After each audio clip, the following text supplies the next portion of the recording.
दुनिया में सबसे महान वह है हमारा हिंदुस्तान। नमस्कार दोस्तों, मेरा नाम राजेश सिंह, भदोही उत्तर प्रदेश से। जैसा कि दीपक जी ने परिचय दिया, born and brought up Mumbai, मैंने वहां ही पला बढ़ा और अपना व्यवसाय मैंने शुरू किया।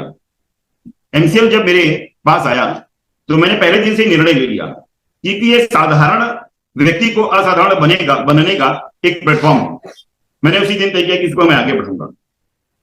और जहां तक बात है इस एमवीपी फोरम की, नेशनल फोरम की, तो मैं दावा करता हूं कि जो इसमें जुड़े हुए हैं, जितने भी लोग, चाहे एमवीपी पुराने जुड़े हुए हैं, चाहे नए जो एमवीपी लेना चाहते हैं, या वो एमपी ऑनर जो एमएसएस कहा जाता है, अब उन लोगों के लिए एक प्रेरणा स्रोत होगा। और कहीं ना कहीं जब ये खत्म होगा तो एक नई ऊर्जा के साथ अपने फील्ड में जाके आप काम करने के लिए जो प्रतिबद्ध होंगे।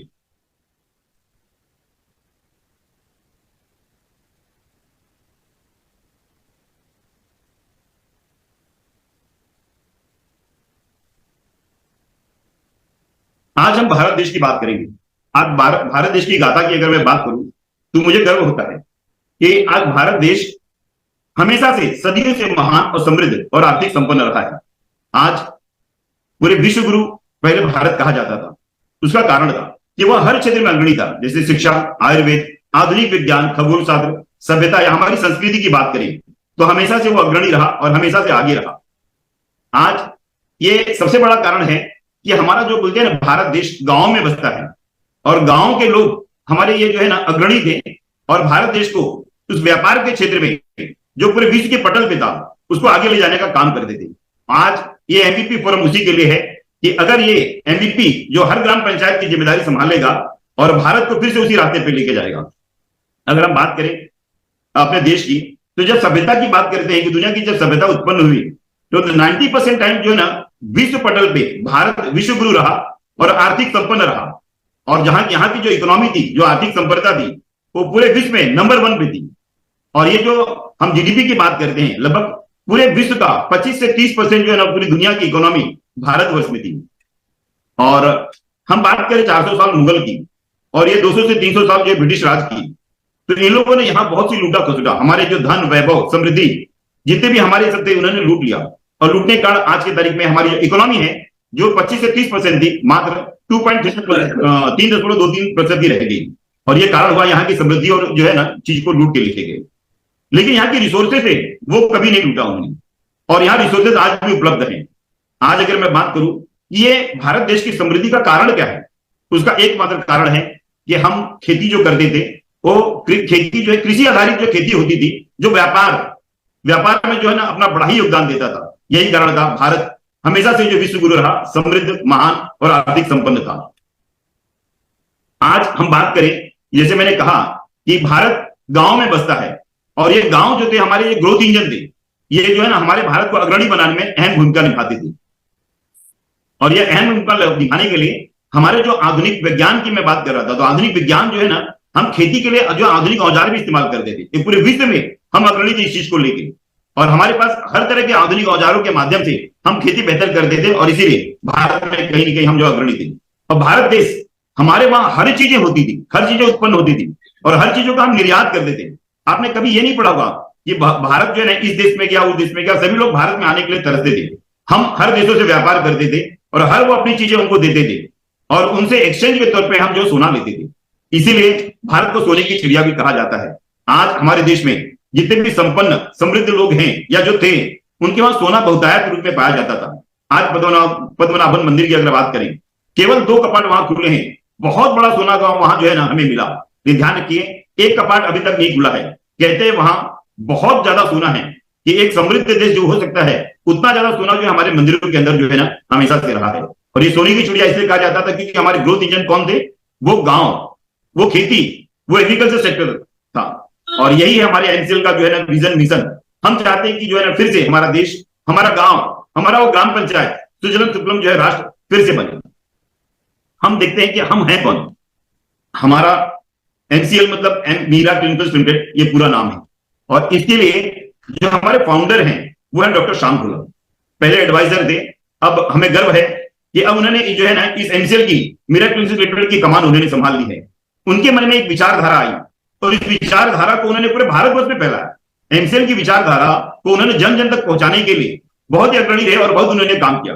और मैं धन्यवाद करूंगा मीरा शिवाजी घोलप का, जो कंपनी के चेयरमैन भी हैं और ऐसे सुपुत्र को जन्म दिया कि जो भारतवर्ष में एक भारत को फिर से महान एक अकेला व्यक्ति अपने लिए कसम और जिम्मेदारी के साथ कहता है कि मैं हर वो गांव को, हर व्यक्ति को, हर किसान को इसमें से जोड़ के इस धारा के अंदर फिर से भारत को नंबर 1 पे बनाने में जो अग्रणी भूमिका निभाऊंगा और जिम्मेदारी के साथ कहता है। बहुत ही गर्व की बात है कि हम ऐसे जो है डॉक्टर श्याम घोलप के साथ जुड़े हुए हैं, ऐसी विचारधारा के साथ जुड़े हुए हैं।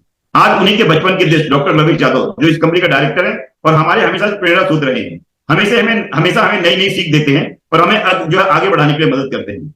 और कोई भी व्यक्ति या किसी भी विचारधारा को एग्जीक्यूशन के बगैर आप आगे नहीं बढ़ा सकते। एग्जीक्यूशन के लिए मिनिस्टर पार्टी डेवलपमेंट जो एग्जीक्यूटिव डायरेक्टर भी है एमसीएल की, ये आगे बढ़ाने में बहुत ही मदद करती है। आज कोई भी टीम, कोई भी व्यक्ति वो अकेले जो है ना इतना बड़ा काम नहीं कर सकता, उसके लिए चाहिए बहुत बड़ी टीम जो जिम्मेदारी को संभाले। तो ये हमारे व्यक्ति वो हैं जिन लोगों ने जो इस चीज को जिम्मेदारी संभालने का काम किया। इसमें मंगेश सेलार जी हैं जो कंपनी के वाइस प्रेसिडेंट है, और कार्तिक रावल जी हैं, श्रवण माने जी हैं जिन्होंने बहुत शुरुआत की, और उनके नीचे बहुत से लोग जो है ना सीख के आगे बढ़े। आज लगभग 1200 से ज्यादा तहसीलों के अंदर हम इस विचारधारा को आगे ले जा रहे हैं और भारत को अग्रणी भूमिका निभाने के लिए जो है ना आगे लेके जा रहे हैं। आज हमारा विजन क्या है? हम चाहते हैं कि एमसीएल के माध्यम से भारत वर्ल्ड की फिर से नंबर 1 इकोनॉमी बने, सबसे बड़ी इकोनॉमी बने। आज हम जो भी डेवलपमेंट करना चाहते हो सस्टेनेबल हो, और सस्टेनेबल डेवलपमेंट जो है के माध्यम से हम जो है ना भारत को फिर से अग्रणी भूमिका निभाने में मदद करेंगे। और ये कैसे हो सकता है? ये हो सकता है सिर्फ एक ही वजह से, वो है हमारे एमवीपी, जिसे कहते हैं MCL village project. MCL project क्या है इसके बारे में थोड़ा समझते हैं। एमसीएल विलेज प्रोजेक्ट एक प्रोजेक्ट है जो इकोनॉमिक डेवलपमेंट हर ग्राम पंचायत लेवल पे करेगा। हर गांव में हर किसानों के पास जाके उनका एक रोल समझा के उसको आगे बढ़ाने में मदद करेगा।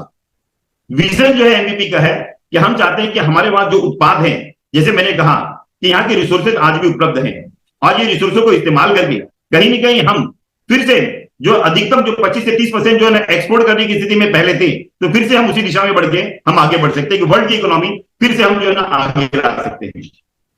और ये मिशन है एमवीपी का कि ऐसा वैल्यू चेन डेवलप करना जो वर्ल्ड की इकोनॉमी को फिर से सस्टेनेबल जो है ना तरीके से ट्रैक पे लेके आए। कोड ऑफ कंडक्ट की बात करें तो हमारे पास ढेर सारे हर गांव में कहीं ना कहीं इनोवेशन होता है। पर्यावरण को जो है ना संरक्षण करने के लिए भी लोग बहुत से होते हैं, देशभक्ति के लिए भी लोग होते हैं, कहीं ना कहीं उनको सही प्लेटफॉर्म की जरूरत है, और एमवीपी के माध्यम से हम ये प्लेटफॉर्म उनको देने का काम करेंगे। एमवीपी का ऑब्जेक्टिव क्या है? एमवीपी का मेन ऑब्जेक्टिव है कि हमारे समाज का जो सबसे निचला तबका है, कम से कम उनकी इनकम 8 से 10 हजार रुपए पर मंथ हो। जो उनकी जरूरत की चीजें हैं हम जिम्मेदारी के साथ उस एमवीपी के माध्यम से उन तक पहुंचाना चाहते हैं। आज कहीं ना कहीं बेरोजगारी बहुत बड़ी समस्या है, लेकिन ध्यान रहे कि हर ग्राम पंचायत लेवल पे हम ये कार्य ऐसा काम करेंगे कि हर ग्राम पंचायत में उनको अपने गांव में ही काम मिल जाए। तो हम इंप्लॉयमेंट जनरेट करना चाहते हैं कि लोगों को कि उनके स्थान पे, उनके गांव में ही, उनके ग्राम पंचायत में ही काम मिले और उनकी जो बेरोजगारी की समस्या दूर हो। और हम चाहते हैं कि एमवीपी के माध्यम से जो हमारा जो एग्रीकल्चर सेक्टर है, जो कृषि क्षेत्र है, वो अपने जो है जितनी कैपेसिटी है फुल कैपेसिटी के साथ काम करे, और तभी हो पाएगा कि कहीं ना कहीं हम विश्व में फिर से 25 से 30% के ग्रोथ पे हम आ पाएंगे। आज हमारे जो है हर ग्राम पंचायत लेवल पर, हर गांव में पोटेंशियल बहुत है। आज एनिमल हस्बेंड्री की बात करें तो कहीं ना कहीं इसको डेवलप करके 100% पोटेंशियल के साथ काम करके हम उसको आगे बढ़ाना चाहते हैं। हर गांव में मैंने देखा है कि हर जिला में, हर ब्लॉक स्तर पे कोई ना कोई जो है ना हथकरघा उद्योग होता है, हस्तकलाएं होती हैं। जैसे आसाम की बात करूं, मैं उड़ीसा की बात करूं या उत्तर प्रदेश की बात करूं, तो हर जगहों पे अलग अलग जो है कलाएं होती है। तो कहीं ना कहीं हम चाहते हैं कि हैंडीक्राफ्ट के माध्यम से जितने भी कलाएं हैं उस चीज को आगे लाके भारत ही नहीं विश्व पटल पे उनको जो मार्केट देने का काम करे, और ये सपोर्ट ये जो है एमवीपी के माध्यम से हम करेंगे। हम चाहते हैं विलेज जो है, जो अपने गांव है, जो वो जो है ना पानी, जो पीने का पानी की तकलीफें होती है, तो हम जो वाटर हार्वेस्टिंग करके जो संपूर्ण पानी की जो जरूरतों को उनको देने का काम हम अपने माध्यम से करें। इस मुहिम को आगे ले जाना चाहते हैं कि जो है ना सेल्फ सफिशिएंट जो है ना वाटर उनके गांव में रहे। और आज की तारीख में डाई यूरिया से बताने की जरूरत है, अनेकों प्रकार के जो है रोग होते हैं, खास करके कैंसर, या ऑर्गेनिक फार्मिंग करवा के हर गांव में कहीं ना कहीं एमवीपी के माध्यम से वो काम करके हम जो है ना गांव को समृद्ध बनाएंगे, और कहीं ना कहीं ये हम जो है ना रोग मुक्त लोगों को बनाएंगे। हम चाहते हैं कि 100% कार्बन न्यूट्रल हमारा उस ग्राम पंचायत, हमारा गांव बने। जो फसाइल फ्यूल है, जो है ना जो किलर फ्यूल है, इसको क्लीन फ्यूल से रिप्लेस करें। हम चाहते हैं कि हमारे गांव में गंदगी न हो। जीरो वेस्ट परियोजना जो हमारे गांव की है, इसके माध्यम से एमबीपी के माध्यम से हम चाहेंगे कि साफ सुथरा हमारा गांव और ग्राम पंचायत हमारा रहे और हमारा देश रहे। और हम इको फ्रेंडली प्रोडक्ट जो है, हमारा जो प्लास्टिक के जो प्रोडक्ट हैं या पेट्रोकेमिकल के प्रोडक्ट हैं, उसको जो है ना इको फ्रेंडली प्रोडक्ट से हम 100% रिप्लेस करना चाहेंगे।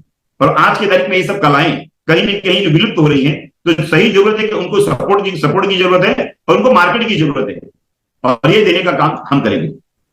आज बात करें कि हर गांव में, जैसे मैंने बताया कि इनोवेटिव आइडियाज हैं और काफी चीजों को उनको सपोर्ट की जरूरत है, उस आइडियाज को, और वो जो है ना काफी समस्याएं हैं और इस समस्याओं का समाधान भी कहीं ना कहीं ये चीजें हमारे माध्यम से मिलेगा।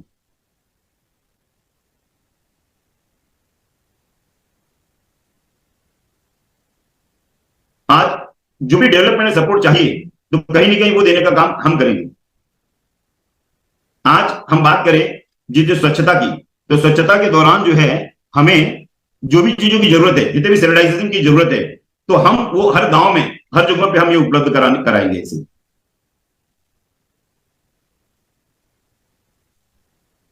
और हम जितने भी जो है ना हमारे यहाँ पानी की जितने हमारे स्रोत है, तो कहीं ना कहीं इनको भी हम जो है ना आगे बढ़ाने का काम करेंगे।